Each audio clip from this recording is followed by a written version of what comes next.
welcome back to Fox 43 AM Live. Join us now is Patty Upton talking with us about the Sand Ship Discovery travels. Good morning. Good morning, Dave. I want to start out, the Sand Ship Discovery. For our viewers, tell us what's happening here. What's the story? The Sand Ship Discovery is a 1966 CJ5 Jeep.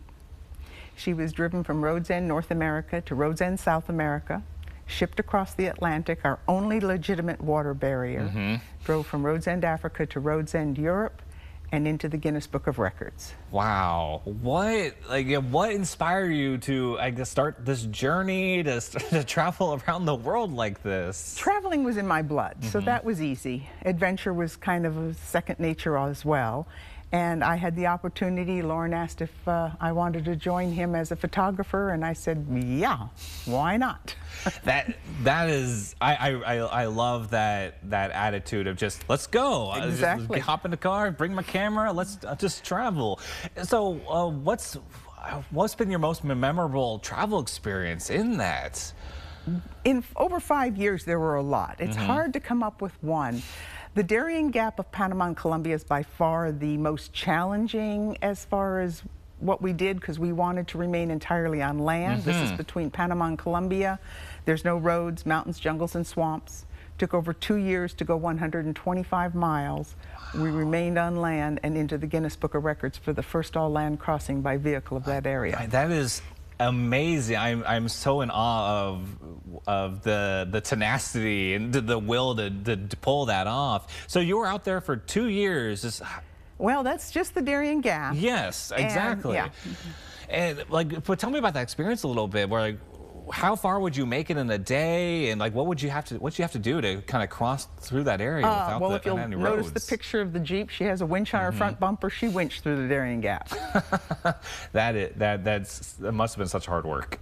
Well, I mean, we hired men to do this for us. We hired natives, so that was not necessarily our job. I mean, not that we didn't do it, but I mean, we ran the winch cables. The gringos were, of course, in charge of the winch cables. So it definitely does look like more than a two-man job. So it's great that you had some help out there. Yeah, and with this journey, how did you and Lauren choose your travel routes to kind of make this all work? Well, the goal was to take one American-made vehicle around the world, all on land. In order to do that, and you wanted to go north-south. So furthest road north to furthest road south had to go through the Darien Gap. That's the only way you can drive to South America.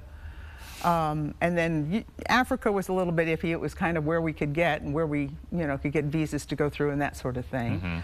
Most people that go into Africa come from Europe. They cross at Gibraltar into Morocco. Well, that's a water barrier, not valid. So ours was through Egypt. There's a tunnel under the Suez Canal. There's a land route the whole way. Wow, I love that you guys put this whole thing together, and again, just the dream of being able to do it without using its waterways. Fantastic, phenomenal. Before internet, before GPS. Yes, exactly. You're looking at an actual map. Exactly. You're going to teach people how to read maps nowadays. And with that, what advice would you give to someone planning their first, an international trip? Decide where you want to go and go. I don't adhere to the philosophy of, first of all, the internet may be a detriment. We didn't have that. We didn't know what was there. We wanted to go see what was there, so therefore we went to see and experience. And to me, that's the way to go. And there's people out there doing it, and there should be more people out there doing it. Go around the block, go to the next state, go across the country, and maybe someday you'll get a passport and cross a border. Yes, traveling is such a fun experience to do. I'm over here oh yeah, I've traveled across the world, but your travels are just simply another level. They're so amazing.